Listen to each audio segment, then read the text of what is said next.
परामर्श कंपनी का नाम सुनते ही विश्वजीत समझ गया कि यह आर्केन टावर का बूढ़ा आदमी है। हालांकि तर्कसंगत रूप से देखा जाए तो उनकी रस्म अभी शुरू नहीं होनी चाहिए थी।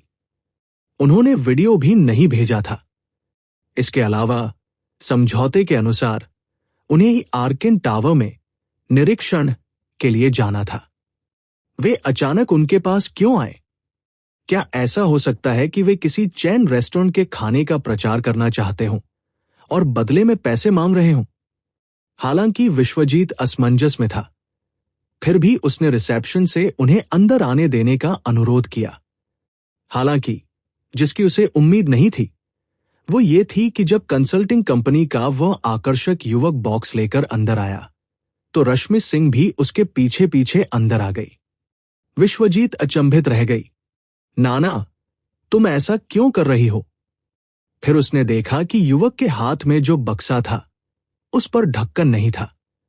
उसने सीधे बक्से के अंदर रखी 8 भुजाओं और 8 आंखों वाली लकड़ी की मूर्ति देखी और समझ गया कि क्या हो रहा है। रश्मि सिंह ने शायद बाहर ही वो मूर्ति देखी होगी और उसके पीछे पीछे अंदर आ गई होगी। रश्मि सिंह ने उस युवक को देखते हुए भौहें चढ़ाई और अपने बॉस सहित दूसरे चाचा से पूछा, ये लकड़ी की नक्काशी क्या ये दादाजी की हो सकती है? ये उसके हाथों में क्यों है? उस युवक को इस बात की परवाह नहीं थी कि वे क्या कह रहे हैं। उसने सीधे डिब्बा मेज पर रखा और विश्वजीत से कहा, बॉस विश्वजीत, आपका ये मामला बहुत पेचीदा है। हमारे सर इसे संभाल नहीं सकते। हम आपके पैसे उसी खाते में वापस कर देंगे जिससे आपने पहले भुगतान किया था। जब युवक ने बक्सा नीचे रखा और जाने ही वाला था, तभी रश्मि सिंह और विश्वजीत ने उसे एक ही समय पर रोक लिया। तुम्हारा इससे क्या मतलब है? इस लकड़ी की नक्काशी में क्या खराबी है? रश्मि सिंह ने पूछा। तुम्हारा मतलब क्या है कि तुम्हारे सर इसे संभाल नहीं सकते? विश्वजीत ने पूछा। मुझे इसके बारे में भी कुछ नहीं पता। हमारे सर ने मुझे इसे भेजने का आदेश दिया था।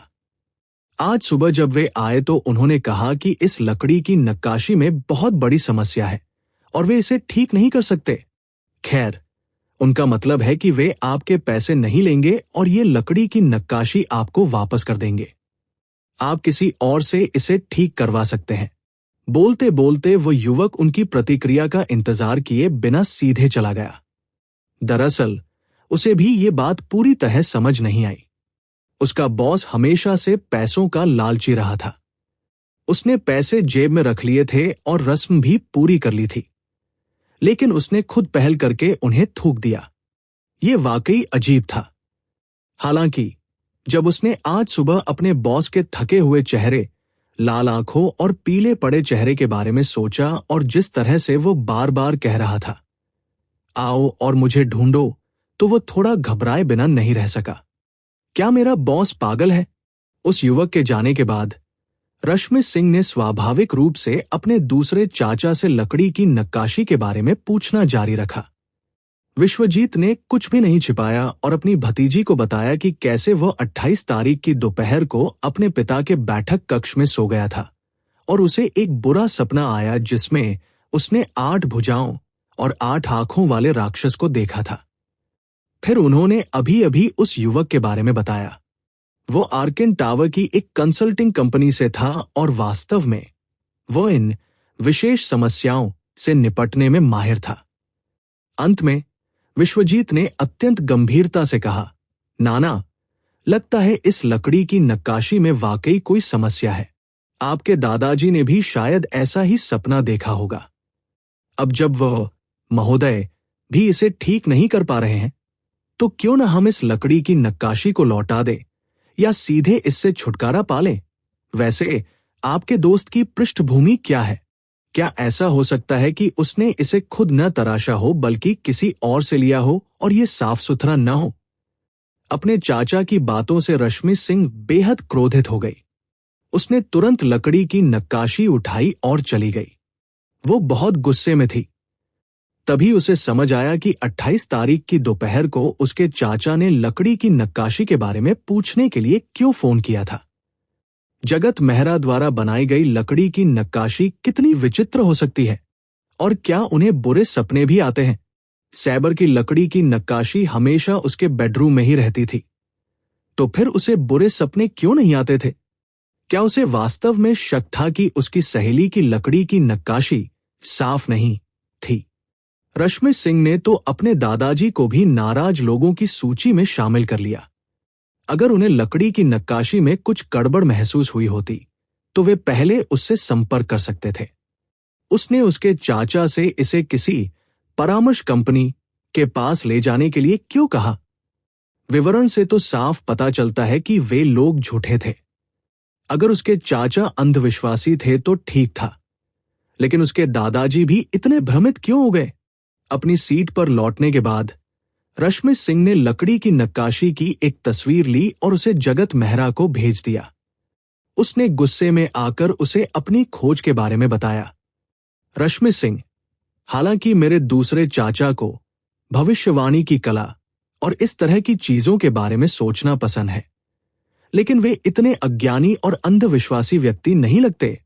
और मेरे दादाजी जाहिर तौर पर एक पुराने बुद्धिजीवी हैं, जो भूतों और देवताओं में विश्वास नहीं करते, लेकिन फिर भी वे मेरे दूसरे चाचा के तौर तरीकों से सहमत थे। मुझे सच में समझ नहीं आता। रश्मि सिंह, क्या लकड़ी की नक्काशी लोगों को बुरे सपने दिखा सकती है? क्या बुरे सपने आने का कारण लकड़ी की नक्काशी को माना जा रहा है? मुझे सच में समझ नहीं आ रहा कि वे क्या सोच रहे हैं। रश्मि सिंह, भले ही आपकी लकड़ी की नक्काशी में 8 हाथ और 8 आंखें हों, फिर भी ये थोड़ी प्यारी लगती है। 2 वयस्क पुरुषों को बुरे सपने क्यों आएंगे? अगर हम संपर्क की बात कर रहे हैं, तो सबसे पहले संपर्क में मैं ही आता हूं। मुझे बुरे सपने क्यों नहीं आए?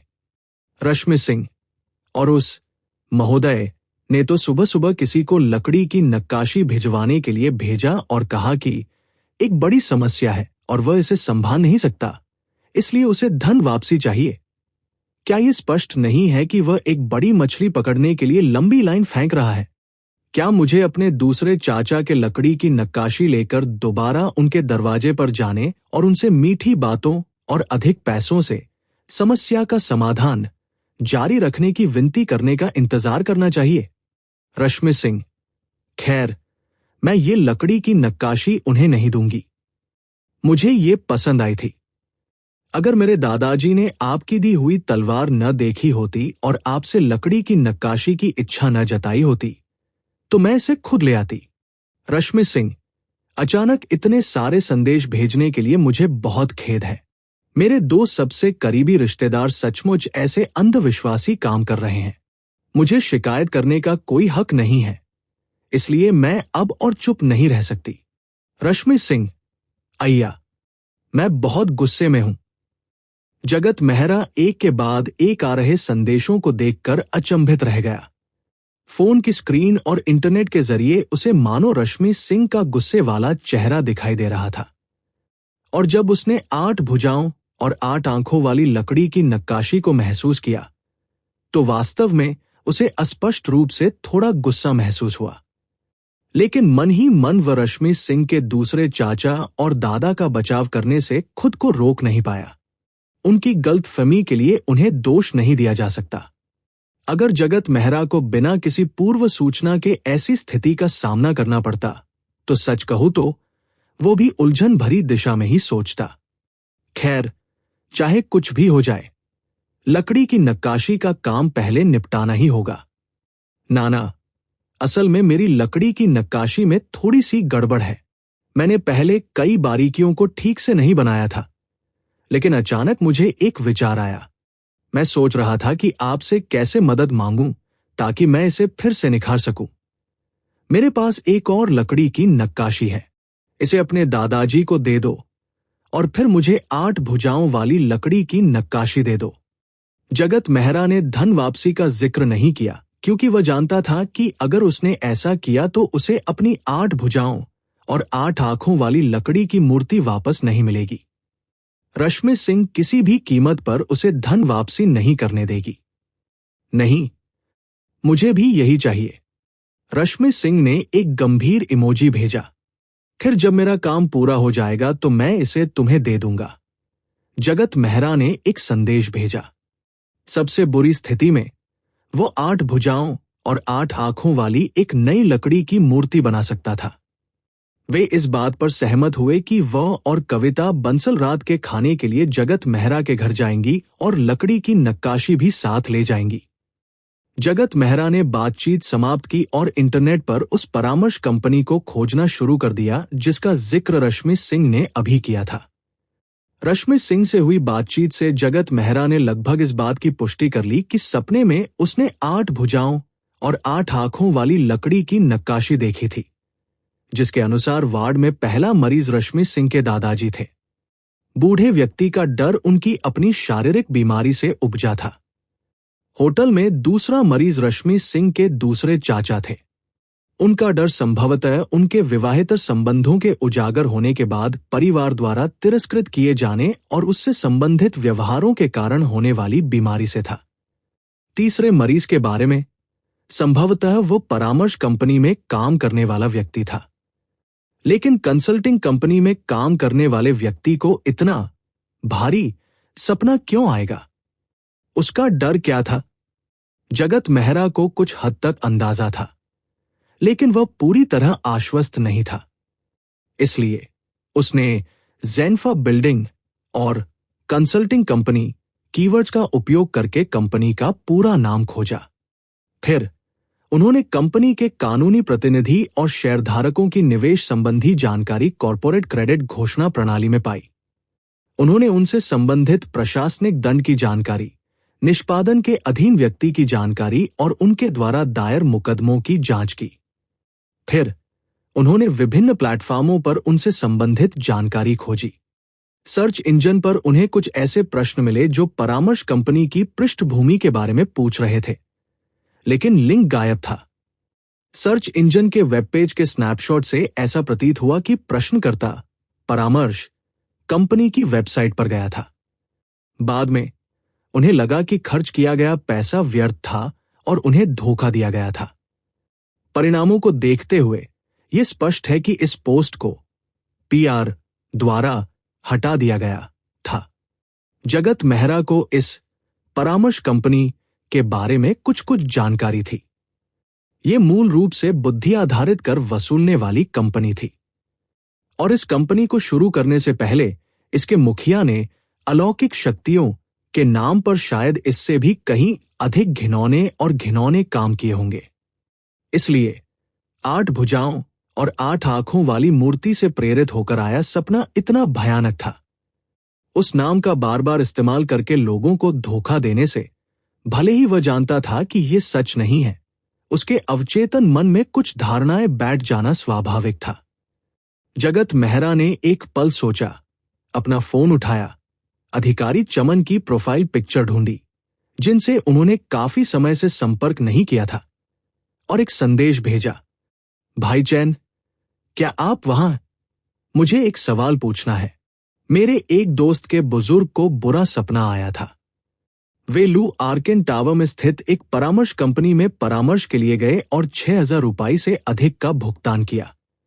हालांकि कंपनी ने बाद में किसी कारणवश पैसे वापस कर दिए, फिर भी मुझे कुछ अजीब लग रहा है।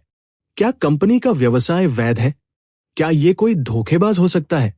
उसने सोचा कि वह इस मामले की जानकारी अधिकारी चमन को दे देगा और अधिकारियों को इस पर ध्यान देने के लिए कहेगा। अगर इसके पीछे का व्यक्ति वाकई खतरनाक और घिनौना है, तो अधिकारी उसका पता जरूर लगा लेंगे।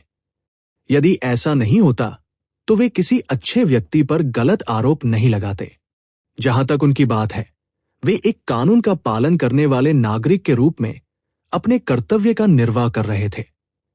लेकिन उन्हें इस बात की उम्मीद नहीं थी कि 4-5 मिनट बाद अधिकारी चमन ने एक हैरान करने वाला इमोजी भेजा और फिर उन्हें एक संदेश मिला, आप मेरा पीछा तो नहीं कर रहे हैं? अधिकारी चमन का संदेश देखकर जगत मेहरा स्वाभाविक रूप से अचंभित रह गया, लेकिन जल्द ही अधिकारी चमन ने जवाब दिया, मैं तो बस मजाक कर रहा था। अधिकारी चमन ने कहा, लेकिन यह वास्तव में एक संयोग है कि हम इस मामले पर अभी काम कर रहे हैं। हमें जनता से कई शिकायतें मिली हैं। इसलिए हम कुछ समय से इस कंसल्टिंग कंपनी पर नजर रख रहे हैं, चूंकि इसमें एक संगठित आपराधिक गिरोह शामिल हो सकता है, इसलिए हम सबूत इकट्ठा कर रहे हैं, अधिकारी चमन ने कहा। लेकिन आज सुबह एक अप्रत्याशित घटना घटी। मामले में एक महत्वपूर्ण घटनाक्रम सामने आया है, इसलिए मैं आपको विवरण नहीं बताऊंगा। खैर, गिरफ्तार किए जाने वाले लगभग सभी लोगों को गिरफ्तार कर लिया गया है। जल्द ही आप समाचारों में इसकी रिपोर्ट देख सकेंगे। अधिकारी चमन के साथ बातचीत समाप्त करने के बाद जगत मेहरा ये अनुमान लगाने लगा कि वो अप्रत्याशित घटना क्या थी। अभी अभी रश्मि सिंह से हुई बातचीत से मिली जानकारी के अनुसार कल रात उसे जो भयानक सपना आया था वो कंसल्टिंग कंपनी के प्रभारी व्यक्ति की ओर से होना चाहिए था। कल रात के सपने के बाद आज सुबह मामले में एक महत्वपूर्ण घटनाक्रम हुआ। जगत मेहरा को यह मानने का कारण था कि यह महत्वपूर्ण घटनाक्रम प्रभारी व्यक्ति के प्रभाव से संबंधित था। आखिरकार वो सपना सचमुच बहुत ही प्रभावशाली था। 8 भुजाओं और 8 आंखों वाले राक्षस से उत्पन्न अजीबोगरीब अनुभूति के साथ यह संभव था कि जागने के बाद प्रभारी व्यक्ति को उससे जुड़ी और भी बातें याद रहें। जब जगत मेहरा ने पहले इंटरनेट पर खोज की तो उसने प्रभारी व्यक्ति की तस्वीर भी देखी। उसकी जन्मतिथि देखकर उसे पता चला कि उसकी उम्र 70 वर्ष से अधिक है। इस उम्र का एक बूढ़ा व्यक्ति किस बारे में सोच रहा था और किस बात से डर रहा था? शायद ये सिर्फ मौत ही नहीं थी। सपने के बाद वो सुबह सुबह खुद को पुलिस के हवाले करने तो नहीं जा सकता था, है ना? इसे इतना बढ़ा चढ़ाकर नहीं बताना चाहिए। शायद ये सब सपने की वजह से नहीं हुआ होगा। हो सकता है उसका अपने साथियों से झगड़ा हुआ हो, या उसे पहले से ही पता हो कि पुलिस उस पर नजर रख रही है। जगत मेहरा ने इस बारे में ज्यादा नहीं सोचा। उसने अपना फोन और चाबियां ली और किराने का सामान खरीदने बाहर चला गया। वह उस रात रश्मि सिंह और कविता बंसल के मनोरंजन के लिए मेनू तैयार करने वाला था। सुपरमार्केट में जगत मेहरा कार्ट को धकेलते हुए और सामग्री खरीदते हुए इस बारे में सोच रहा था कि वस्तुओं के साथ एक विशेष जुड़ाव स्थापित करने के लिए भावनात्मक जुड़ाव का उपयोग कैसे किया जाए। 8 भुजाओं और 8 आंखों वाली लकड़ी की मूर्ति के निर्माण की प्रक्रिया और 2 शब्दों, साथ ही बाद के कार्यों से भावनात्मक सम्मोहन ने वस्तुओं के साथ एक विशेष संबंध स्थापित किया।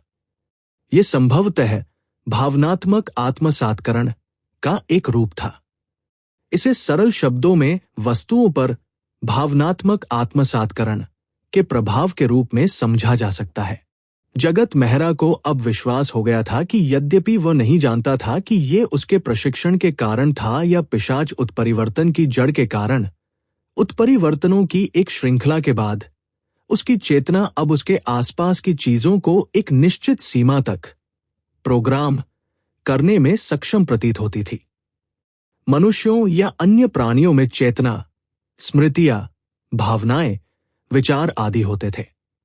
यह समझा जा सकता है कि उनके पास एक ऑपरेटिंग सिस्टम, विभिन्न कार्यों को पूरा करने के लिए एप्लीकेशन प्रोग्राम और बहुत सारा डेटा होता था।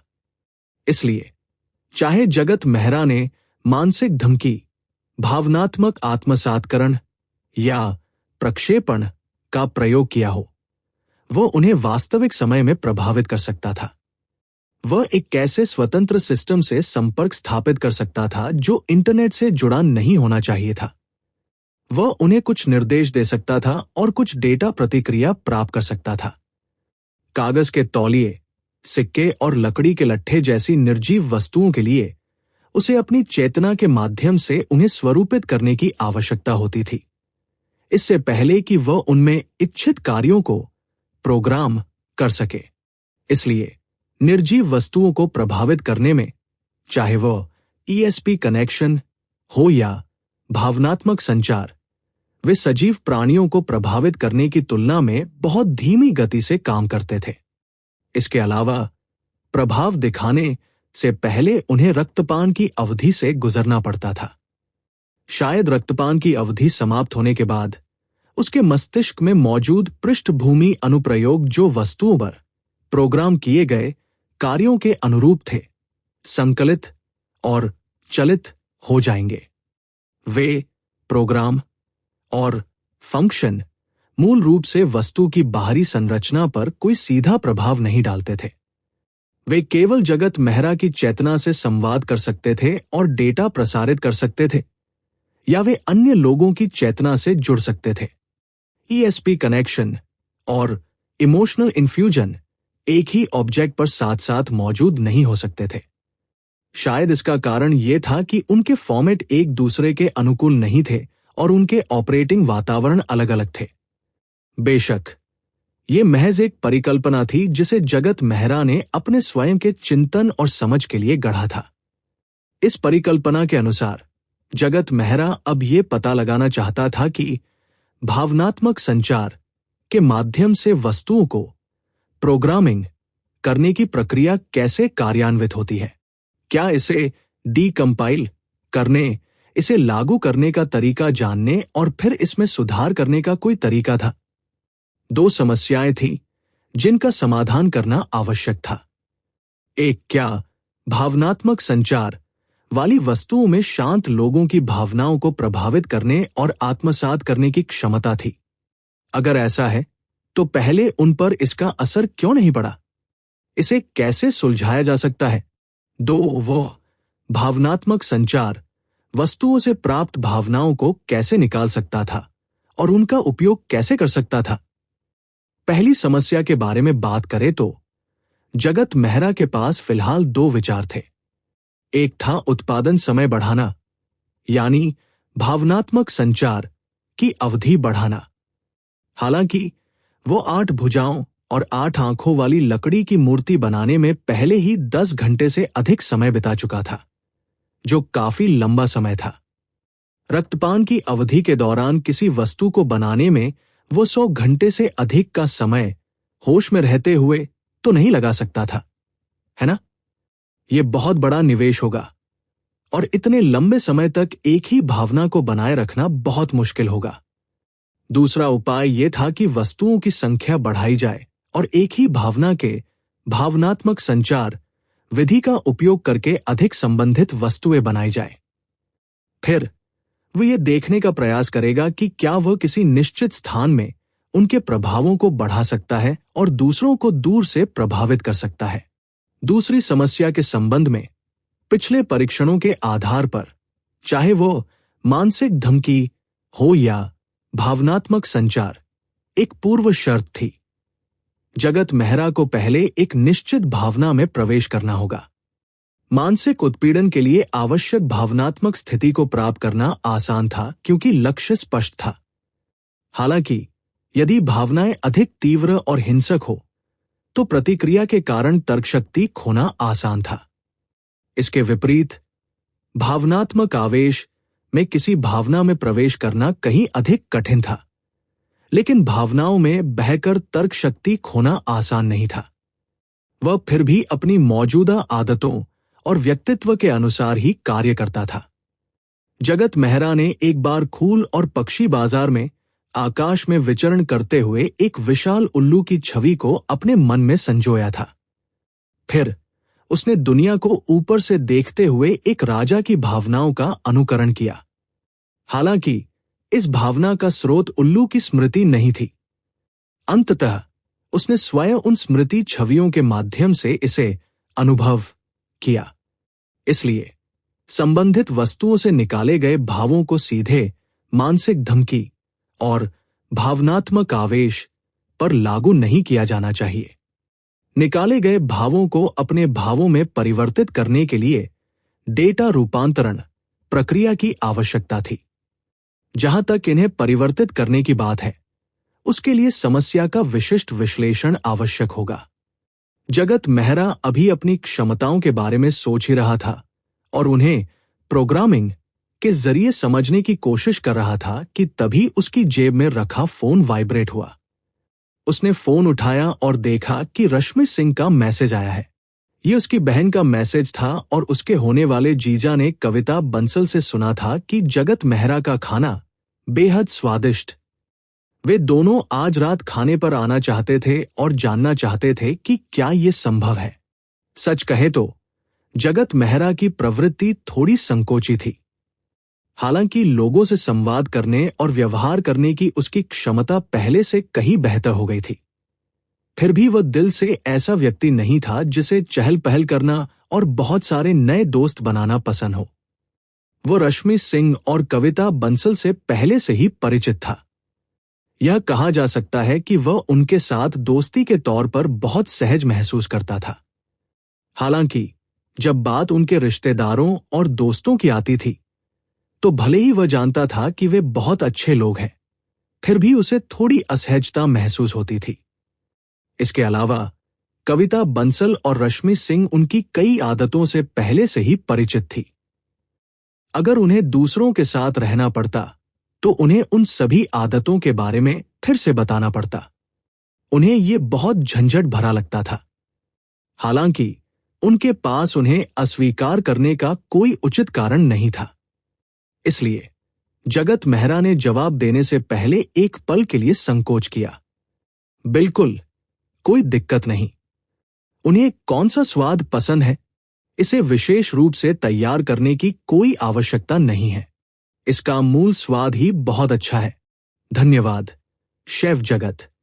रश्मि सिंह ने मुस्कुराते हुए इमोजी के साथ जवाब दिया। उसे शायद इस बात का एहसास नहीं था कि जब भी जगत मेहरा उनके लिए खाना बनाता था, तो वो उनमें से प्रत्येक के स्वाद के अनुसार बहुत विशिष्ट बदलाव करता था। चूंकि जगत मेहरा को दोनों नए मेहमानों के स्वाद का पता नहीं था, इसलिए उसने इस बारे में ज्यादा नहीं सोचा। वैसे भी वो पहले से तय योजना का पालन करते हुए रश्मि सिंह और कविता बंसल के स्वाद के अनुसार खाना बनाएगा। उसे बस खाने की मात्रा बढ़ाकर 4 लोगों के लिए करनी थी। शाम 5:30 बजे रश्मि सिंह और अन्य 3 लोग जगत मेहरा के घर आए। रश्मि सिंह की बड़ी बहन वीना सिंह दिखने में उससे 50 से 60% तक मिलती जुलती थी। वो लंबी और थोड़ी गोलमटोल थी। उसके चेहरे पर हमेशा मुस्कान रहती थी और वह ऐसी लगती थी जिससे बात करना आसान हो। उसका प्रेमी या मंगेतर यारव गगन एक आकर्षक लड़का था जिसकी लंबाई 1.8 मीटर से अधिक थी। गोरी त्वचा और सुंदर चेहरा था। उसका स्वभाव किसी बॉय बैंड के आइडल जैसा था। जगत मेहरा, नमस्कार। मैं नाना की बड़ी बहन वीना सिंह हूं। मैं लकी की सहपाठी भी हूं। मैं प्रदीप भाटी को अच्छी तरह जानती हूं। मैंने अक्सर उसे तुम्हारे बारे में बात करते सुना है। वीना सिंह ने मुस्कुराते हुए उसका अभिवादन किया। एक साधारण अभिवादन और एक दूसरे का परिचय करने के बाद जगत मेहरा उन्हें घर के अंदर ले गया और मुस्कुराते हुए बोला, आप लोग पहले बैठक में बैठ जाइए। मैं पहले रसोई में जाता हूं। अनुमान है कि खाना लगभग 25 मिनट में तैयार हो जाएगा। वाईफाई का पासवर्ड है। पेय पदार्थ फ्रिज में रखे हैं, आप खुद ले लीजिए। चिंता मत करो, हम आपके साथ कोई औपचारिकता नहीं निभाएंगे। आइए आइए आइए, मुझे अपने दिखावटी खाना पकाने के कौशल दिखाइए। मैं वीडियो बनाना चाहती हूं। कविता बंसल उत्साह से जगत मेहरा के पीछे रसोई में गई। जाओ जाओ जाओ, अगर तुमने अंदर आने की हिम्मत की तो मैं तुम्हारे पसंदीदा व्यंजन रात के खाने में नहीं बनाऊंगा। क्या तुम मेरी बात मानते हो? जगत मेहरा ने सीधे धमकी दी। कविता बंसल सचमुच हतोत्साहित हो गई। उसने अपने होंठ सिकोड़े और बैठक कक्ष में वापस चली गई। कंजूस, आपने स्पष्ट रूप से एक वीडियो बनाया और उसे इंटरनेट पर पोस्ट किया। रश्मि सिंह ने जगत मेहरा के खुले शयन कक्ष के दरवाजे के पास कंप्यूटर के बगल में रखी हुई कैनरी पक्षी की लकड़ी की नक्काशी देखी। वह आश्चर्य से पास गई और ध्यान से उसे उठाकर देखने लगी। वीना सिंह और उनके प्रेमी भी आए और उन्होंने कैनरी की नक्काशी की खूब प्रशंसा की। खासकर जब वीना सिंह ने लकड़ी की नक्काशी को बैठक में पक्षी पिंजरे के बगल में रखा और उसकी तुलना ग्लिटर गोल्ड से की, तो समानता का स्तर और भी आश्चर्यजनक था। अगर लकड़ी की नक्काशी में रंग न होता तो ये डर था कि अगर इसे पक्षी के पिंजरे में रख दिया जाए तो पहली नजर में इसे असली चीज समझ लिया जा सकता है। रश्मि सिंह ने 8 भुजाओं और 8 आंखों वाली लकड़ी की नक्काशी को उसके बगल में रखा और आह भरी। जगत मेहरा की लकड़ी की नक्काशी की कला में एक बार फिर सुधार हुआ प्रतीत होता है। मैं सचमुच पुनर्जन्म नहीं लेना चाहती थी। ये एक ऐसी किताब है जिसमें महिला मुख्य किरदार का बेहद शानदार वर्णन है। इसे पढ़कर आप खलनायक पुरुष को कोसने लगते हैं, लेकिन साथ ही साथ आप उससे सहानुभूति रखने से खुद को रोक भी नहीं पाते। और म्याऊं म्याऊं राजा। कविता बंसल मृत्यु सम्राट आथरस के साथ सावधानी से चलकर आई। उसने आंखें सिकोड़ते हुए कहा, लेकिन ये थोड़ा छोटा है। ये नाना की कृपाण जितना बड़ा नहीं है। अगर हम दोनों को एक साथ रखें तो मुझे लगता है कि कृपाण उन्हें बीच से काट देगी। फिर तुम इस 60 भुजाओं वाले आदमी और गोल्डन ट्विंकल के साथ मिल सकते हो। तुम तीनों मिलकर हमला कर सकते हो। वीना सिंह खिलखिलाकर हंस पड़ी। जाहिर है उसे लगता था कि उसकी तलवार सबसे बड़ी और सबसे शक्तिशाली है, इसलिए उसे इस पर सबसे ज्यादा गर्व था। अरे वाह, तुम्हें देखो, म्याऊ किंग सहायक बुला सकता है। लाखों ज़ॉम्बी आ रहे हैं। गोल्डन ट्विंकल एक वायुसेना का सदस्य है। वो उड़ सकता है और इसके तो 8 हाथ हैं। ये ऊपर से नीचे तक हमला कर सकता है। हाँ हाँ, कविता बंसल ने 8 हाथों वाले आदमी को आगे पीछे घुमाया। वीना सिंह ने उन दोनों को देखा और बेबसी से सिर हिलाया। तुम्हारी उम्र कितनी है? क्या तुम बच्चों जैसी हरकतें करना बंद कर सकते हो? रश्मि सिंह और कविता बंसल को खेलते हुए सुनकर जगत मेहरा लगभग हंस पड़ा। ऐसा लग रहा था मानो वो उन 2 शरारती बच्चों को पीके अल्ट्रामैन और ट्रांसफॉर्मर्स के खिलौनों से खेलते हुए देख रहा हो। इसके अलावा 8 भुजाओं और 8 आंखों वाली लकड़ी की नक्काशी के माध्यम से वो रश्मि सिंह और कविता बंसल के उत्साह और प्रशंसा को महसूस कर सकता था। वो कैनरी और अर्थस की नक्काशी के माध्यम से बैठक कक्ष में उनकी सटीक स्थिति का भी पता लगा सकता था। ध्वनि और गंध जैसी अन्य संवेदी जानकारियों के साथ भले ही वो पीछे मुड़कर न देखता, ऐसा लगता था मानो वह उन्हें अपनी आंखों से खेलते हुए देख रहा हो। वीना सिंह के मंगेतर यारव गगन जगत मेहरा का अभिवादन करने के बाद एक तरफ अपने फोन से खेल रहे थे। अब जब उन्होंने लकड़ी की नक्काशी देखी तो उनकी रुचि बढ़ गई और वे करीब से देखने के लिए पास आ गए। जीजा जी, क्या आप भी वर्ल्ड ऑफ वॉरक्राफ्ट नहीं खेलते? शेफ जगत की नक्काशी के बारे में आपका क्या विचार है? कविता बंसल ने यारव गगन के सामने अर्थस की नक्काशी को उठाते हुए पूछा। बहुत खूब। मैंने तो उन्हें जीजाजी भी नहीं कहा और आप उन्हें जीजाजी कह रही हैं। रश्मि सिंह ने गुस्से से कहा। ऐसा इसलिए है क्योंकि मुझे मीठा बहुत पसंद है। ये तो बस समय की बात है ना सिस्टर वीना? कविता बंसल ने मुस्कुराते हुए कहा। सावधान रहो, जगत मेहरा की लकड़ी की नक्काशी को मत तोड़ देना। वीना सिंह ने उसकी ओर आंखें घुमाई।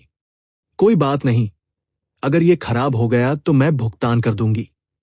फिर कविता बंसल ने रसोई में चिल्लाकर कहा, बढ़ी जगत, मुझे म्याऊ किंग की लकड़ी की नक्काशी बेचो। अपनी कीमत खुद तय करें।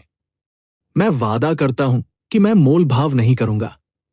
बिक्री के लिए नहीं। जगत मेहरा की आवाज रेंज हुड की आवाज के साथ सुनाई दी। लकड़ी पर नक्काशी कला की कृतियां है। लकड़ी पर नक्काशी करने वाले बढ़ी नहीं होते, यारव गगन ने धीमी आवाज में कहा, और फिर सावधानी पूर्वक कविता बंसल के हाथों से अर्थस की लकड़ी की नक्काशी ले ली और प्रशंसा करते हुए कहा, नक्काशी वास्तव में अच्छी है, इसमें बारीकियां हैं, बहुत बढ़िया। जीजा जी, क्या आप लकड़ी की नक्काशी का भी शौक रखते हैं? रश्मि सिंह ने उत्सुकता से पूछा।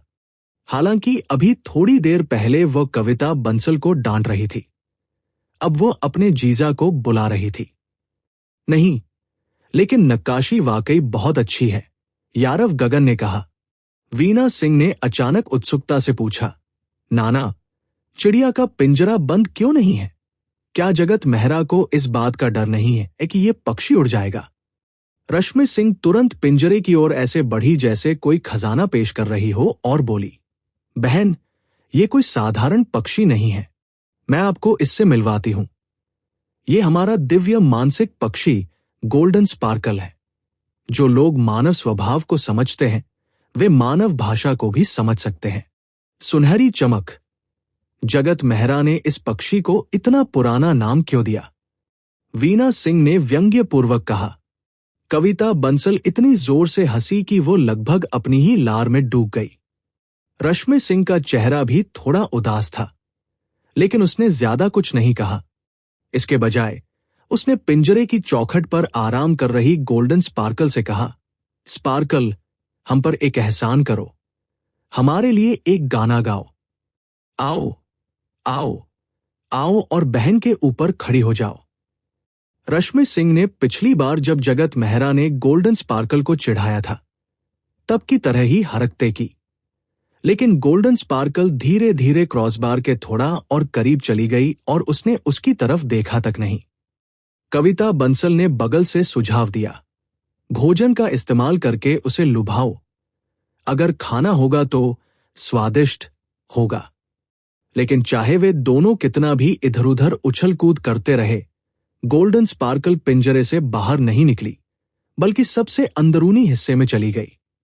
काफी देर बाद उसने दो छोटी छोटी चहचहाटें की। जगत मेहरा एक व्यंजन लेकर बाहर आया, रश्मि सिंह को देखकर मुस्कुराया और बोला, क्या आप चाहती हैं कि मैं इसका अनुवाद करूं? नहीं। हाँ, हाँ। रश्मि सिंह, जिसने पिछली बार इसका अनुभव किया था, जानती थी कि जगत मेहरा क्या कहेगा। सभी व्यंजन परोसे जाने के बाद तीनों लड़कियों ने बड़ी ही खामोशी से अपने मोबाइल फोन निकाले और तस्वीरें खींचनी शुरू कर दी। कविता बंसल ने तो जानबूझकर कुछ और बत्तियां जला दी। इसका स्वाद वाकई बहुत अच्छा है। इसमें कोई हैरानी की बात नहीं कि कविता आपको शेफ जगत कहकर बुलाती है। उसने मुझे बताया कि आपके बनाए व्यंजन बाहर के रेस्तरां में मिलने वाले व्यंजनों से कमतर नहीं है। ये वाकई दुर्लभ है कि उसने झूठ नहीं बोला। ये सचमुच बहुत अच्छा है। सूखे हुए खरगोश के मांस के 2 टुकड़े चखने के बाद वीना सिंह ने कुछ आश्चर्य के साथ कहा। जगत मेहरा ने एकत्रित की गई विभिन्न सूचनाओं और आंकड़ों के आधार पर निर्णय लिया। हालांकि उसके शब्द विनम्र और प्रशंसात्मक थे, फिर भी सच्चाई काफी हद तक सही थी। कम से कम उसकी प्रतिक्रिया से तो यही लगता था कि उसे वास्तव में वो व्यंजन स्वादिष्ट लगा। ऐसा प्रतीत होता था कि उसका स्वाद कविता बंसल के स्वाद से अधिक मिलता जुलता था और दोनों को ही थोड़े गाढ़े स्वाद पसंद थे। अजीब बात है ना ये सिस्टर रश्मि सिंह? वे एक परिवार हैं, इसलिए ये स्वाभाविक है कि उनकी पसंद काफी हद तक एक जैसी होगी। वीना सिंह का प्रेमी यारव गगन स्पष्ट रूप से अंतर्मुखी स्वभाव का था। अगर कोई उससे कुछ पूछता तो वह तुरंत रुककर जवाब देता, लेकिन मूलतः वह किसी भी विषय पर बात करने की पहल नहीं करता था। असल में वो जगत मेहरा जैसा ही था। जब वो अपरिचित लोगों के साथ होता तो वो अधिक संयमित रहता और अपनी पहचान छिपाने की कोशिश करता। वो दिखावा करने की पहल नहीं करता था, या यूं कहें कि दिखावा करने में उसे आलस आता था। लेकिन अगर दूसरों का ध्यान उस पर होता तो वह दोस्ताना व्यवहार करने की पूरी कोशिश करता, क्योंकि वह माहौल को खराब नहीं करना चाहता था। स्वाद के मामले में वो कविता बंसल और वीना सिंह से काफी हद तक मिलता जुलता था। साथ ही भले ही शहर का स्वाद अपेक्षाकृत हल्का था, रश्मि सिंह का स्वाद भी हल्का ही था। जगत मेहरा, क्या तुम और प्रदीप भाटी विश्वविद्यालय में सहपाठी नहीं हो? कंप्यूटर विज्ञान। आपको लकड़ी की नक्काशी करना कैसे आता है? भोजन के बीच में ही वीना सिंह ने अचानक विषय बदल दिया और लकड़ी की नक्काशी के बारे में पूछना शुरू कर दिया। जगत मेहरा को कुछ अंदाजा था कि वीना सिंह आज रात के खाने पर क्यों आई होगी। शायद आज जो हुआ था उसी की वजह से। रश्मि सिंह के दादा और दूसरे चाचा लकड़ी की नक्काशी और उसके बारे में थोड़ा चिंतित थे, लेकिन वे रश्मि सिंह के स्वभाव को अच्छी तरह जानते थे, इसलिए उन्होंने सीधे दखल देने की हिम्मत नहीं की और उसकी बहन को इसके बारे में जानकारी निकालने के लिए भेजा। मैंने काम के बाद खुद ही सीखा। मैं एक ओटाकू, जापानी कला प्रेमी, इसलिए मुझे बाहरी गतिविधियां पसंद नहीं हैं। मुझे ऐसी चीजें पसंद हैं जिन पर मैं अकेले बैठकर चिंतन कर सकूं, जगत मेहरा ने कहा। वीना सिंह हंसते हुए बोला, इतनी बेवजह सोच विचार क्यों कर रहे हो? तुम तो नक्काशी में बहुत माहिर हो। मेरे दादाजी ने भी आपके काम की तारीफ की। वैसे नानी को आज आपको मेरे दूसरे चाचा के बारे में बताना चाहिए था, है ना? मेरे दूसरे चाचा वैसे तो काफी भरोसेमंद है, लेकिन कभी कभी थोड़े संवेदनशील भी हो जाते हैं। उस दिन वे नशे में थे और उन्हें एक सपना आया। उन्होंने सपने में आपकी लकड़ी की नक्काशी देखी, इसलिए उन्हें लगा कि इसका आपकी नक्काशी से कुछ लेना देना है, तो उन्होंने उसे किसी को देखने के लिए भेज दिया। जगत मेहरा ने जल्दी से कहा, नहीं नहीं, मेरी लकड़ी की नक्काशी में वाकई कुछ कमियां हैं। कुछ डिजाइन बहुत तर्कसंगत नहीं है और वे थोड़े अजीब भी दिखते हैं। आखिरकार ये एक ऐसा डिजाइन है जो मैंने मौके पर ही बनाया था, इसलिए मैंने नानी से लकड़ी की नक्काशी वापस लाने को कहा। मैं इसे दोबारा बनाऊंगी और फिर कैनरी पक्षी की लकड़ी की नक्काशी को मूल्यांकन के लिए बुजुर्गों के पास ले जाऊंगी। यारव गगन ने फुसफुसाते हुए कहा, दरअसल डिजाइन काफी तर्कसंगत है। मुझे हड्डियों की संरचना और जोड़ के बिंदु साफ दिख रहे हैं। 8 भुजाओं को धड़ से इतनी सहजता से जोड़ना आसान नहीं है। यहां आते समय उन्होंने कुछ देर लकड़ी की नक्काशी के साथ भी खेला और सोचने लगे कि क्या उन्हें शौक के तौर पर लकड़ी की नक्काशी सीखनी चाहिए। वीना सिंह ने अपने प्रेमी की ओर देखा और फिर जगत मेहरा से बात जारी रखते हुए कहा, वैसे आपको इस तरह की छवि का विचार कैसे आया? क्या आपने पहले कभी ऐसी तस्वीर देखी है? जगत मेहरा स्वाभाविक रूप से समझ गया कि वह उससे कुछ जानने की कोशिश कर रही है। वो ये भी जानता था कि आज रात वीना सिंह के आने का एक मुख्य उद्देश्य यही था, इसलिए उसने थोड़ी शर्मिंदगी दिखाते हुए कहा, बात यह है, मेरा मूल विचार 8 भुजाओं वाले भिक्षु की मूर्ति बनाने का था, क्योंकि मैंने मंदिर में कई भुजाओं वाली बुद्ध प्रतिमाएं और देवी करुणेश्वरी प्रतिमाएं देखी थी। मुझे लगा कि कई भुजाओं वाला भिक्षु युद्ध में बेहतर होगा। फिर जब मैंने अंगूठी का निशान उकेरा तो मैंने उसे ठीक से नहीं उकेरा, इसलिए मैंने केवल आंखें ही उकेरी। कविता बंसल अपनी हंसी नहीं रोक पाई और बोली, सौभाग्य से आपने ये नहीं कहा कि आपने मकड़ी नहीं उकेरी। आपने बस इसे इस तरह उकेरा है। रात के खाने के बाद उन्होंने थोड़ी देर बातचीत की। जब लगभग 8 बज गए तो रश्मि सिंह और बाकी तीनों जाने के लिए तैयार हो गए। रश्मि सिंह ने स्वाभाविक रूप से 8 भुजाओं और 8 आंखों वाली लकड़ी की नक्काशी को वहीं छोड़ दिया और अपने साथ कैनरी के आकार की लकड़ी की नक्काशी ले आई। जाने से पहले कविता बंसल ने जगत मेहरा से म्याऊं म्याऊं राजा की लकड़ी की नक्काशी खरीदने के लिए जिद की। उसने बड़ी उदारता से 8,888 रुपए की पेशकश की, लेकिन जगत मेहरा ने तिरस्कार करते हुए उसे अस्वीकार कर दिया और कहा कि वह इस कीमत पर उसे केवल फ्रॉस्टमॉन ही दे सकता है।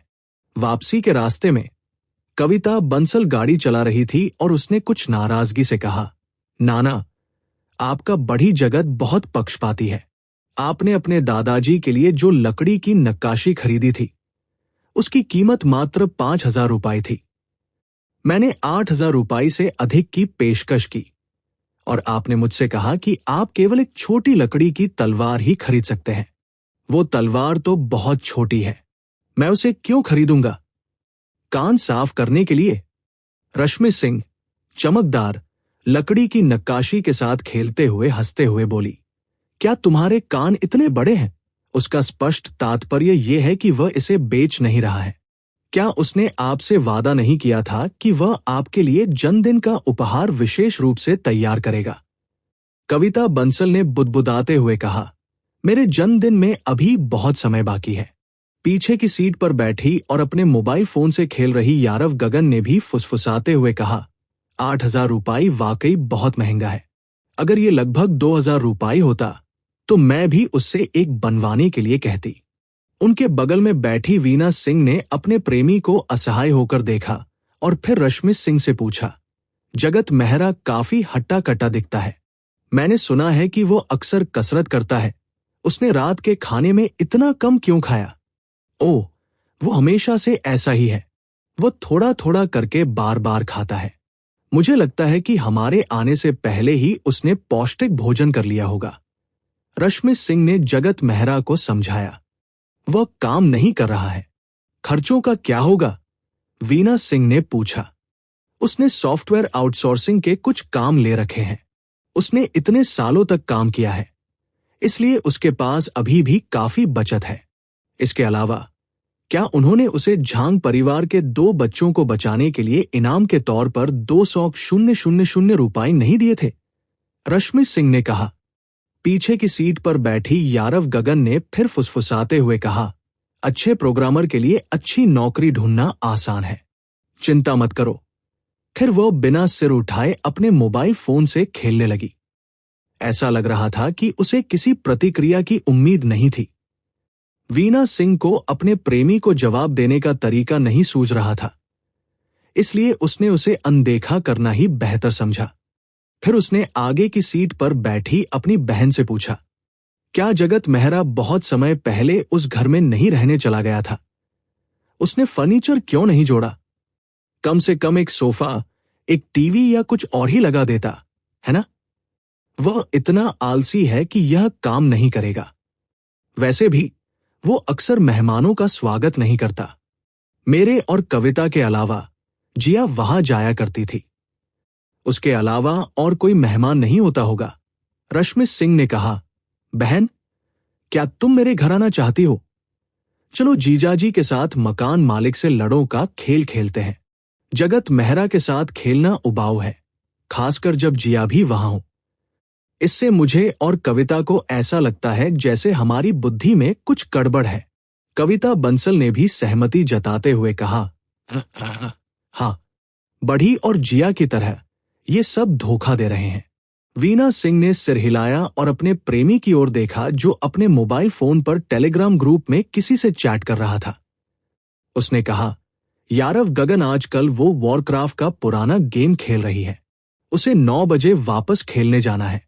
वीना सिंह और उसके प्रेमी को घर छोड़ने के बाद कविता बंसल ने रश्मि सिंह से कहा, सिस्टर वीना और जीजाजी ने इसकी पुष्टि कर दी है ना?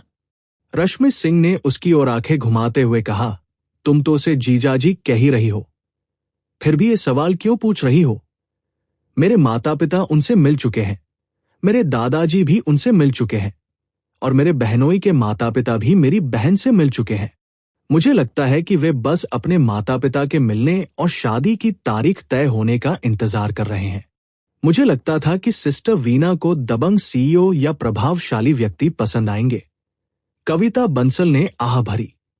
रश्मि सिंह हंसते हुए बोली, मेरी बहन को असल में सिर्फ एक ही तरह के लड़के पसंद हैं, सुंदर मासूम चेहरे वाली लड़कियां। उसने कहा कि सुंदर पुरुष आमतौर पर अधिक चंचल होते हैं और उनके बदमाश होने की संभावना अधिक होती है।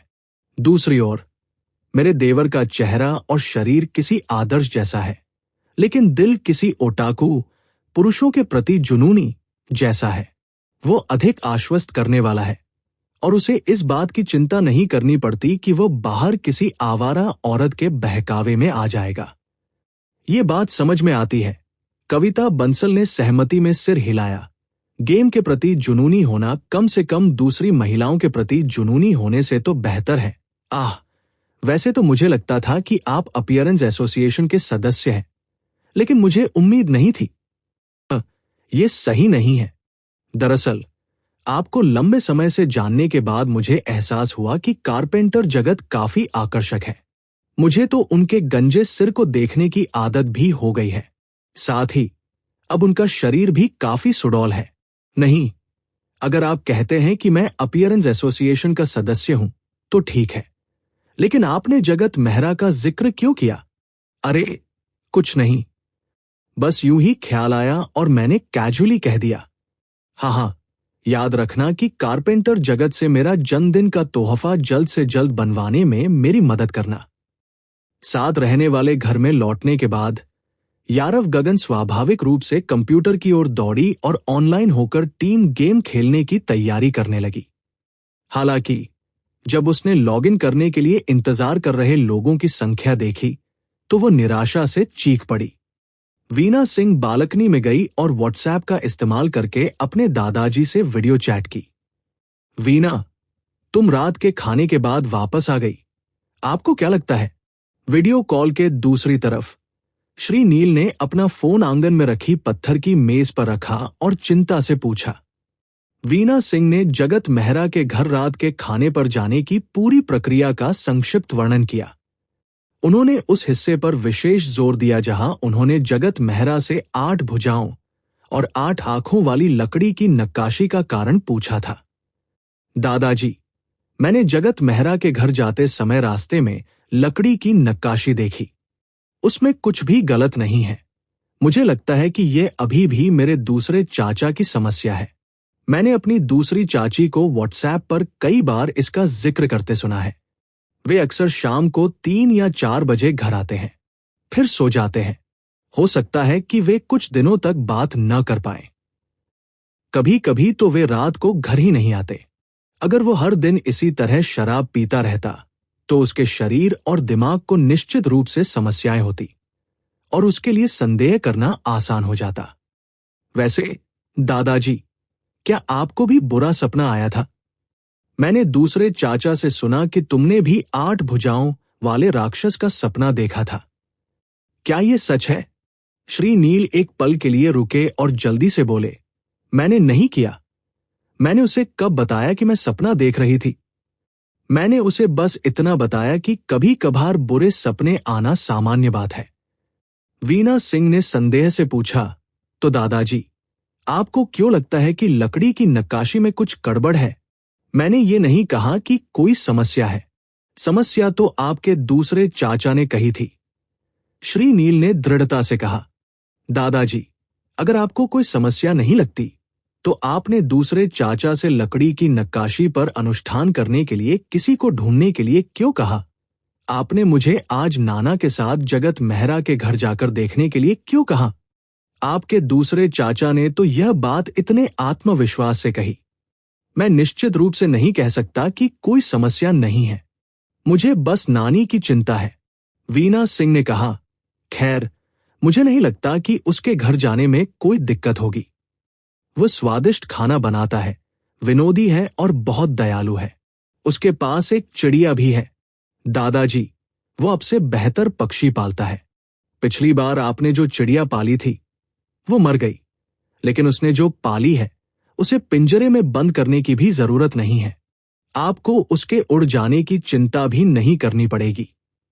और उन्होंने बहुत सारी कलाकृतियां बनाई हैं। मुझे लगता है कि उनकी नक्काशी वाकई बहुत अच्छी है। 8 भुजाओं वाले राक्षस के अलावा उन्होंने कई सामान्य लकड़ी की नक्काशी भी की है। इस बार उन्होंने नाना से तुम्हारे लिए एक कैनरी की नक्काशी बनवाई है।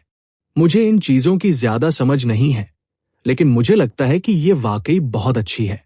यहां तक कि यारव गगन, जो सारा दिन सिर्फ अपने कंप्यूटर स्क्रीन और मोबाइल फोन को घूरती रहती है, वो भी उनकी नक्काशी में रुचि रखती है। इसके अलावा, जैसा कि मैंने पिछली बार कहा था, उनका परिचय मेरी सहपाठी वांग हान ने कराया था। वह उसके पति के कॉलेज के सहपाठी हैं। वे एक ही छात्रावास में अच्छे दोस्त हैं। मैं उनके स्वभाव और पृष्ठभूमि को अच्छी तरह जानती हूं। समस्या होने की संभावना न के बराबर है। श्री नील को अचानक ऐसा लगा जैसे उनकी पोती उन्हें उपदेश दे रही हो, लेकिन वे खंडन नहीं कर सके। वे केवल इतना ही कह सके, अच्छा, वो एक अच्छा नौजवान है।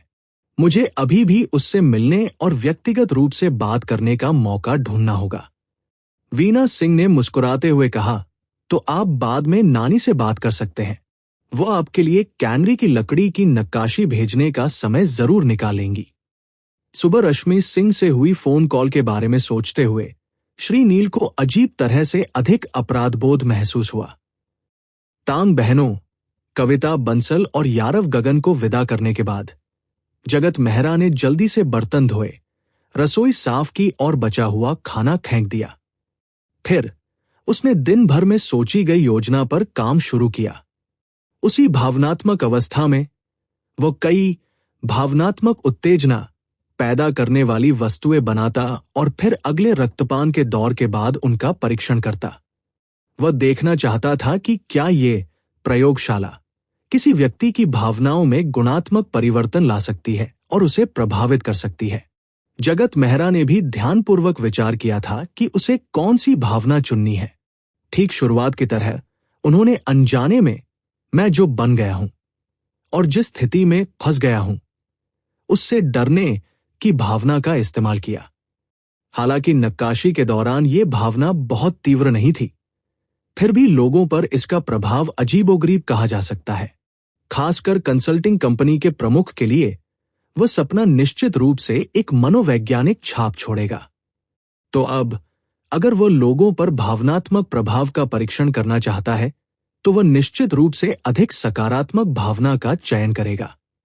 जगत मेहरा ने सबसे महत्वपूर्ण सकारात्मक भावनाओं में से एक खुशी को चुना। एक कहावत थी, एक इंसान के तौर पर सबसे महत्वपूर्ण बात खुश रहना है। खुशी एक ऐसी भावना है जिसमें होने वाले बदलावों को आसानी से पहचाना जा सकता है। अगर कोई व्यक्ति बहुत खुश होता है तो इस भावना को छिपाना बहुत मुश्किल होता है। चेहरे के सूक्ष्म भावों से लेकर शारीरिक हाव भाव, दिल की धड़कन, सांस लेने का तरीका और हार्मोन स्राव तक हर चीज में बदलाव दिखाई देते हैं। इसलिए अगर वह सचमुच लोगों को प्रभावित करने में सफल हो जाता तो जगत मेहरा को इस बात का डर नहीं था कि उसे पता नहीं चलेगा।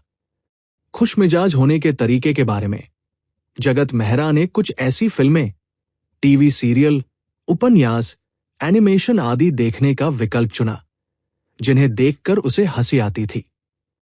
उदाहरण के लिए दादा गे की शुरुआती फिल्में east bound west bound, see you there, party A party B, Zhu Zheng और बलबीर मेहता की lost on the way, lost in Thailand, woollen outsiders, longmen और लघु फिल्मों की अन्य श्रृंखलाएं अनएक्सपेक्टेडली, साथ ही क्रेयॉन शिनचान, स्लैम डंक और अन्य कार्टून जिन्हें वे अपने शुरुआती वर्षों में मजेदार पाते थे। हालांकि उन्हें एहसास हुआ कि हंसी और खुशी जैसी भावनाओं को ताजगी की जरूरत होती है।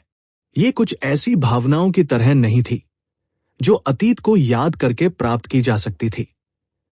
जितना अधिक वे अतीत को याद करते उतना ही उन्हें ये भावना महसूस होती। जिन फिल्मों और एनिमेशन को वो पहले मजेदार मानता था उन्हें देखकर अब भी हंसी तो आती है, लेकिन पहले जैसी खुशी नहीं मिलती। उन्हें देखकर अब उसे उतना आनंद नहीं आता।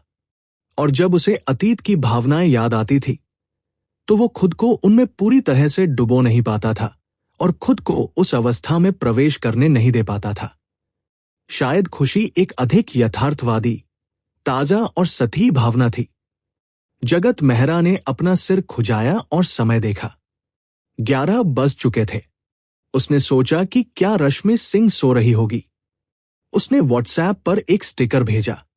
10 सेकंड बाद उसे दूसरी तरफ से एक स्टिकर के साथ जवाब मिला। सौभाग्य से वो अभी सोई नहीं थी। क्या आपके पास सिफारिश करने के लिए कोई और मजेदार रचनाएं हैं? चाहे वह एनीमे हो, फिल्में हो या टीवी सीरीज, इससे कोई फर्क नहीं पड़ता। क्या आप जापानी, अमेरिकी और कोरियाई ड्रामा स्वीकार कर सकते हैं? बशर्ते वो मजेदार हो। आप silver soul, daily life of high school boy, 1 lakh lame jokes, godly daddy जैसी एनीमे देख सकते हैं।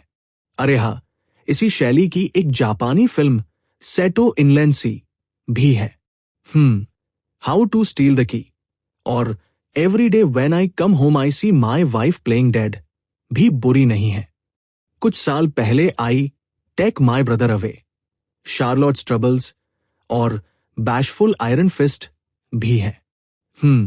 बुरा नहीं है। मैंने इनमें से कुछ के बारे में सुना है, लेकिन मैंने इनमें से कोई भी नहीं देखा है। जगत मेहरा बहुत खुश हुआ। वीना सिंह ने आगे कहा। कविता ने अपनी राय अलग से दी। उन्होंने 2 लघु फिल्मों, 2 लोगों का एकल प्रदर्शन और आज भाई सामंजस्यपूर्ण है को नामांकित किया। उन्होंने कहा कि वह गारंटी दे सकते हैं कि आप हंसते हंसते लोटपोट हो जाएंगे। जगत मेहरा ने धंसी हुई मांसपेशियों वाला इमोजी भेजा। मेरे पास तो पहले से ही एब्स है। मानसिक पोषण की सूची मिलने के बाद जगत मेहरा ने अपनी भावनाओं को मजबूत करने के लिए विभिन्न वीडियो देखना शुरू कर दिया। रश्मि सिंह द्वारा अनुशंसित कृतियों के अलावा उन्हें कुछ ऐसी उत्कृष्ट संवाद रचनाएं भी मिली जो उन्होंने पहले कभी नहीं देखी थी। सुबह 4 बजे हेडफोन पहने और इतनी जोर से मुस्कुरा रहे जगत मेहरा, जिनके गाल थोड़े सख्त हो गए थे, ने उस बॉक्सवुड को तराशना शुरू किया जिसे उन्होंने 12 टुकड़ों में काटा था और जिसके साथ उन्होंने पहले कभी कोई ईएसपी कनेक्शन स्थापित नहीं किया था। जगत मेहरा की मूल योजना 12 राशि चक्रों के 12 छोटे जानवरों की मूर्तियां बनाने की थी, लेकिन जब उनका मन मग्न हो गया तो उन्होंने अपनी योजना का पालन नहीं किया और पहली मूर्ति के रूप में एक चूहा बनाया। इसके बजाय उन्होंने एक चिड़चिड़े चेहरे वाले मिनियन की मूर्ति बनाई। इसके बाद उन्होंने अलग अलग विशेषताओं और भावों वाले 12 अलग अलग मिनियन की मूर्तियां बनाई। जब उसका काम खत्म हुआ तो उसने देखा कि सूरज निकल रहा है। उसे अजीब सा महसूस हुआ। उसने अपना फोन उठाया और देखा कि 2 नवंबर की सुबह के 6 बज चुके थे। उन्होंने 26 घंटे से भी अधिक समय तक नक्काशी की थी। हालांकि 12 लकड़ी की नक्काशी के लिए उन्हें औसतन 1 से 2 घंटे का समय लगना सामान्य बात थी। हालांकि ये लकड़ी की नक्काशी छोटी थी, फिर भी बेहद नाजुक थी।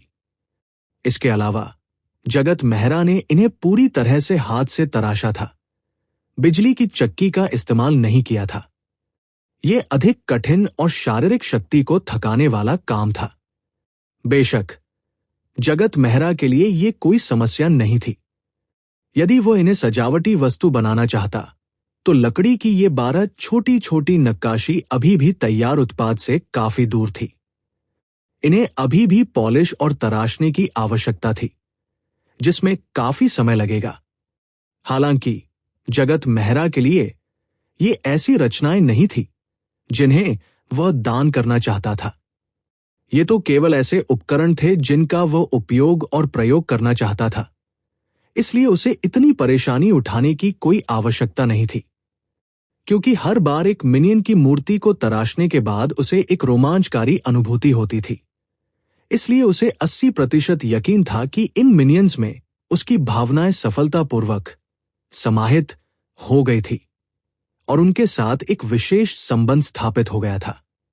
अगली बार जब वह खून पिएगा तो वह उन्हें प्रयोग के लिए साथ ला सकता है। जगत मेहरा ने अंगड़ाई ली और महसूस किया कि वो बहुत देर से बैठा है।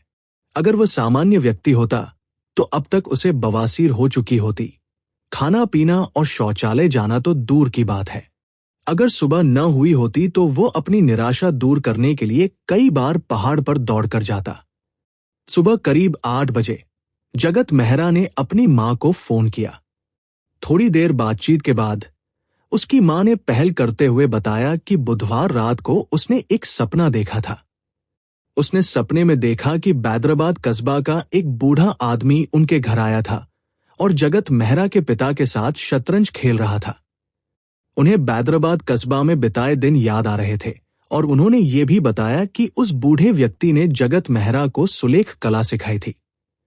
जगत मेहरा की मां को भी लगा कि जगत मेहरा ने वापस आकर खूब सुलेख कला लिखी होगी।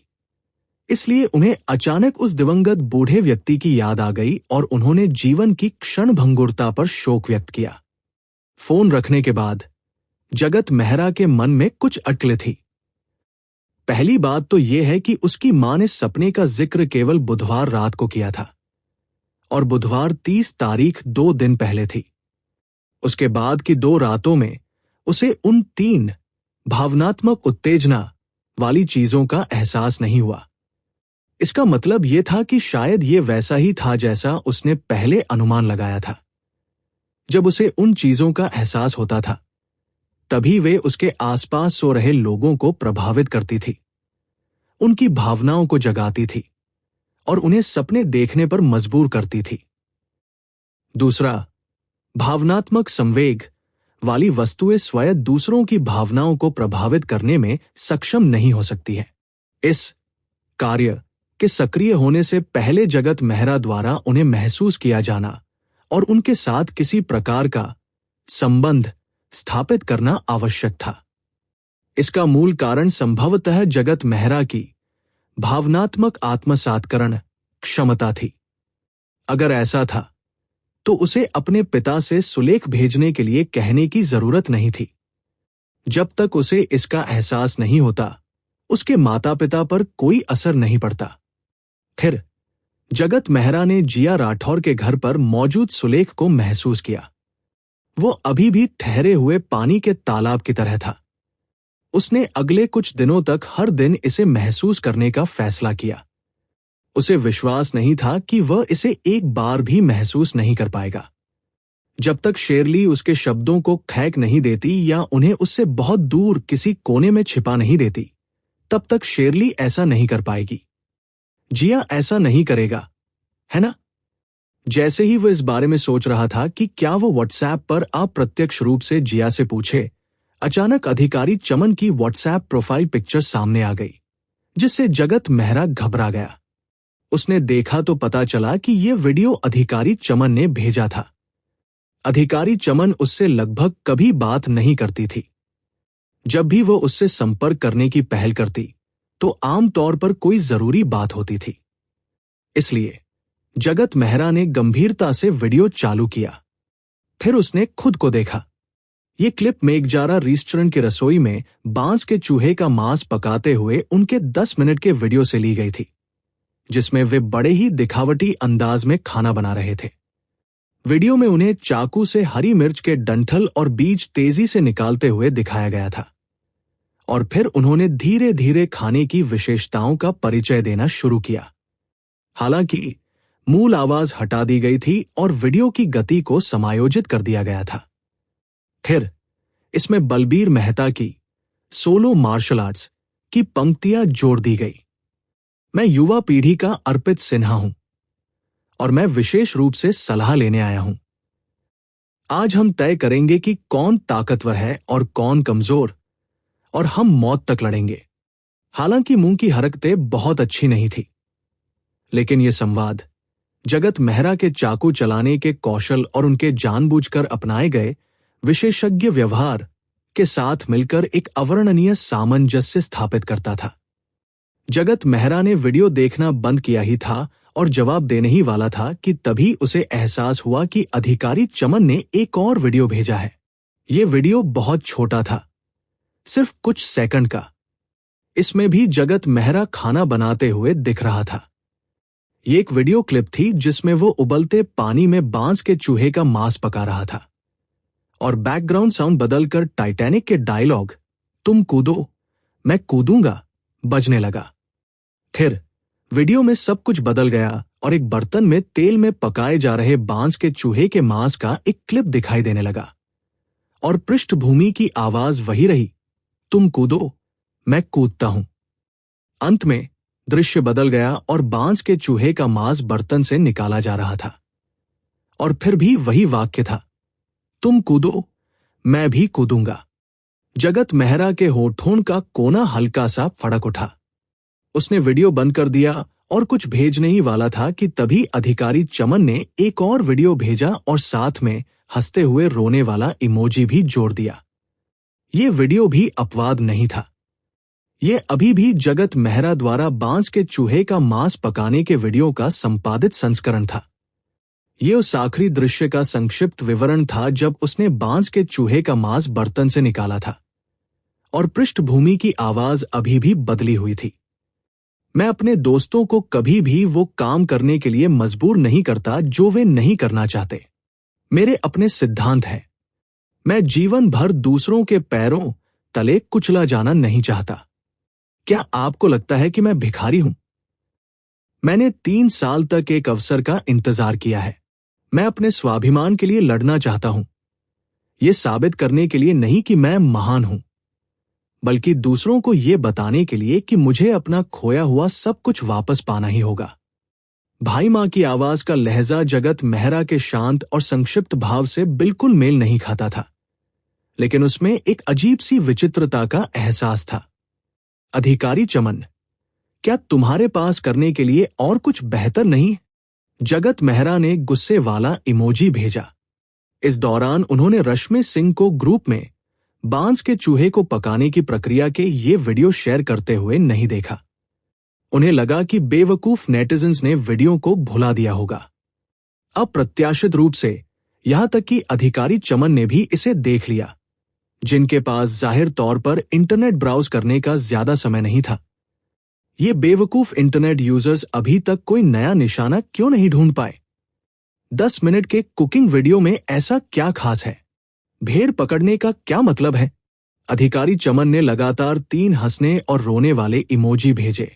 जब मैं कल रात घर आया तो मैंने अपनी पत्नी को एक वीडियो देखते हुए हंसते और रोते हुए देखा, इसलिए मैं देखने के लिए उसके पास गया।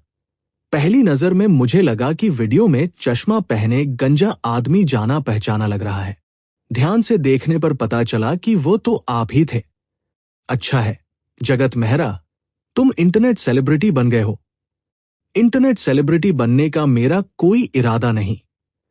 उन्होंने जो किया वो गैरकानूनी था। ये अपमान, उल्लंघन, मानहानि और मेरे चित्र के अधिकारों का उल्लंघन है। भाई चमन, आपको मेरे लिए फैसला लेना होगा। अधिकारी चमन ने हंसते और रोते हुए इमोजी भेजते हुए आगे लिखा, ये हमारे आपराधिक पुलिस दल के अधिकार क्षेत्र में नहीं आता है। आप किसी वकील से सलाह ले सकते हैं या मैं आपको इंटरनेट पुलिस में हमारे सहयोगियों से मिलवा सकता हूं। जगत मेहरा ने एक बच्चे की व्यंग्यात्मक इमोजी भेजी। तो भाई चमन, आपने मुझे काम के घंटों के दौरान सिर्फ मेरा मजाक उड़ाने के लिए संदेश भेजा? अधिकारी चमन ने कहा, अच्छा ठीक है, मुझे आपसे कुछ पूछना है। क्या आपको यकीन है कि आपने परामर्श कंपनी के मामले की जांच निजी तौर पर नहीं की? जगत मेहरा का दिल जोर से धड़कने लगा और उसने तुरंत व्हाट्सएप पर जवाब दिया, बिल्कुल नहीं। मुझे अभी अभी एक दोस्त से पता चला कि कुछ गड़बड़ है, इसलिए मैंने तुरंत आपसे पूछा। आपने ऐसा क्यों कहा? अधिकारी चमन ने कहा, इस मामले के सभी मुख्य संदिग्धों को गिरफ्तार कर लिया गया है। सबूतों की कड़ी बहुत ही संपूर्ण है और पूछताछ की प्रक्रिया हमारी अपेक्षा से कहीं अधिक आसान रही। सबसे महत्वपूर्ण बात यह है कि मुख्य संदिग्धों में से एक ने स्वेच्छा से आत्मसमर्पण कर दिया और उसके आत्मसमर्पण का कारण यह था कि वह एक बुरे सपने से भयभीत था। क्या उन्होंने 8 भुजाओं और 8 आंखों वाली लकड़ी की नक्काशी से इसका पता लगाकर मुझ तक पहुंचाया? जगत मेहरा ने थोड़ा भौहें चढ़ाकर व्हाट्सएप पर पूछा, उसे ऐसा कौन सा बुरा सपना आया था जिसने उसे आत्मसमर्पण करने के लिए मजबूर कर दिया? और वैसे भी इसका मुझसे कोई लेना देना नहीं है ना? अधिकारी चमन ने कहा, जैसे ही मुझे इसके बारे में पता चला, मुझे उस बच्चे की याद आई जिसने आपको धमकी दी थी और आपसे डरकर पुलिस के पास भाग गया था। आपने संयोगवश इस मामले के बारे में पूछा था, इसलिए स्वाभाविक रूप से मुझे आपकी याद आई। जहां तक उसके बुरे सपने की बात है, उसने खुद कहा कि वो बहुत उलझा हुआ था। एक पल वो कहता था, प्रतिशोध आने वाला है, और अगले ही पल वो कहता था, मृत्यु अंत नहीं है, नरक का 8 भुजाओं वाला राजा इत्यादि। हमें संदेह है कि वह लंबे समय से लोगों को धोखा देने के लिए इन चीजों का इस्तेमाल करता रहा होगा और उसे कोई मानसिक समस्या है। सौभाग्य से उसने बहुत सारे सबूत दिए और वे सभी मिल गए हैं। अन्य संदिग्ध जानते हैं कि स्थिति निराशाजनक है और उन्होंने भी अपना जुर्म कबूल कर लिया है। अन्यथा अगर यह व्यक्ति मानसिक मूल्यांकन में पास नहीं हो पाता तो थोड़ी परेशानी हो सकती थी। अधिकारी चमन से कुछ देर बातचीत करने के बाद जगत मेहरा ने पुष्टि की कि परामर्श कंपनी के प्रमुख 70 वर्ष के उस झूठे व्यक्ति ने पुलिस को यह नहीं बताया कि उसने सपने में क्या देखा और क्यों देखा। शायद उस बूढ़े झूठे के दिल में 8 भुजाओं और 8 आंखों वाली लकड़ी की नक्काशी की छवि वास्तव में एक भगवान की तरह थी और वह उससे इतना भयभीत था कि उसने इसका जिक्र करने की हिम्मत नहीं की। अंत में अधिकारी चमन ने आह भरी, जगत मेहरा, तुम्हारा शरीर तो मानो हर तरह के मामलों से जुड़ा हुआ लगता है। अगर तुम किसी टीवी सीरियल के मुख्य किरदार होते तो वो निश्चित रूप से एक रहस्यमय सीरियल होता। अधिकारी चमन के अलावा अन्य लोगों ने भी इंटरनेट पर प्रसारित हो रहे विभिन्न पैरोडी वीडियो से जगत मेहरा को पहचाना। दोपहर के समय याशिका स्कूल की प्रयोगशाला से बाहर निकली। वो कैंटीन जाने की तैयारी करते हुए कुछ सोच रही थी कि अचानक उनका फोन बज उठा। ये उसके भाई सुरेंद्र बंसल का संदेश था। मुझे मेरा आदर्श मिल गया। याशिका के चेहरे पर भावहीनता छाई हुई थी। क्या यही बच्चा उसका आदर्श है? जब वह छोटा था तो उसका पसंदीदा खिलाड़ी अल्ट्रामैन था। जब वह मिडिल स्कूल में था तो उसका पसंदीदा खिलाड़ी क्रिस्टियानो रोनाल्डो, लेई जून, क्वेंटिन टारंटिनो था। उसे आखिरी 3 नहीं मिलने चाहिए। क्या उसने अल्ट्रामैन का खिलौना खरीदा है? उसकी क्या उम्र है? लेकिन जल्द ही याशिका ने अपने भाई का अगला संदेश देखा। ये एक वीडियो था। वीडियो को थोड़ी देर देखने के बाद याशिका ने आज अपने द्वारा खर्च किए गए इंटरनेट डेटा पर विचार किया और प्ले बटन पर क्लिक किया। तभी उसे एक गंजे आदमी को खाना बनाते हुए वीडियो दिखाई दिया। बैकग्राउंड में बज रही आवाज स्पष्ट रूप से किसी फिल्म के संवाद की थी। क्या ये ज्योतिषी नहीं? याशिका ने स्वाभाविक रूप से एक नजर में पहचान लिया कि ये उन 2 भूतों में से एक था जिनसे वह अपनी दोस्त चंचल मौलसी के साथ बार में मिली थी, जिन्होंने भाग्य बताने के बहाने उससे छेड़छाड़ की थी। उसका नाम क्या था? दिनेश मेहरा? नहीं, ऐसा लग रहा था कि वह जगत मेहरा था। फिर उसे तुरंत याद आया कि कुछ समय पहले ही वह अपने भाई सुरेंद्र बंसल के साथ उसी बार में गई थी और वहां उसकी मुलाकात चश्मा पहने हुए गंजे आदमी से हुई थी। उस समय जगत मेहरा ने आशीष का गीत चरित्रवान व्यक्ति गाया और बार में मौजूद सभी लोगों ने तालियां बजाई। सुरेंद्र बंसल को नमस्ते कहने के लिए लाने के बाद दूसरे पक्ष ने कुछ बारीकी से देखकर दोनों भाई बहनों के रिश्ते को उजागर किया। उसने असाधारण तर्क और अवलोकन कौशल का प्रदर्शन किया। फिर उसने दूसरों से झगड़ा कर रहे अपने साथी की रक्षा की ओर चला गया। उसके व्यक्तित्व में एक ऐसे व्यक्ति का आभास था जो ज्यादा बोलता नहीं था। कॉलेज में अभी अभी दाखिला लेने वाला सुरेंद्र बंसल दंग रह गया और उसे आदर्श कहने लगा। हालांकि याशिका को सुरेंद्र बंसल के अपने भाई को लापरवाही से आदर्श कहने के व्यवहार से घृणा थी, लेकिन उसे यह स्वीकार करना पड़ा कि ज्योतिषी जगत मेहरा वास्तव में एक ऐसा व्यक्ति था जो हमेशा लोगों को आश्चर्यचकित और प्रभावित करता था। पहली बार जब वे बार में मिले तो उसने सोचा कि वो महज एक ऐसा लड़का है जो रहस्यमयी होने का दिखावा करता है और लड़कियों से छेड़छाड़ करता है। दूसरी बार जब वो उससे मिली तो उसने सोचा कि उस गाने को उस तरह से गाने के लिए वो जरूर बहुत भावुक इंसान होगा। इतना ही नहीं, वो शायद उससे और चंचल मौलसी की कल्पना से कहीं ज्यादा समझदार भी हो सकता है। हालांकि जब उसने अपने साथियों की रक्षा करने और वहां से जाने से पहले बार में मौजूद युवकों का सामना किया तो ये स्पष्ट हो गया कि उसने बहुत कुछ झेला है। अब अपने छोटे भाई द्वारा व्हाट्सएप पर भेजे गए वीडियो को देखकर याशिका को हंसी आ गई। ये लड़का वाकई में बहुत बदल गया है। तुम क्लास में ध्यान क्यों नहीं दे रहे हो? तुम लगातार वीडियो क्यों देख रहे हो? बहन, ये खाना खाने का समय है। जब खाने का समय हो तो ठीक से खाएं। अपने भाई को डांटने का बहाना ढूंढने के बाद याशिका ने चैट विंडो बंद नहीं की। इसके बजाय उसने चैट हिस्ट्री में ऊपर स्क्रॉल किया और जगत मेहरा का वीडियो चंचल मौलसी को एक स्माइली इमोजी के साथ भेज दिया। अंदाजा लगाओ मैंने इंटरनेट पर क्या देखा।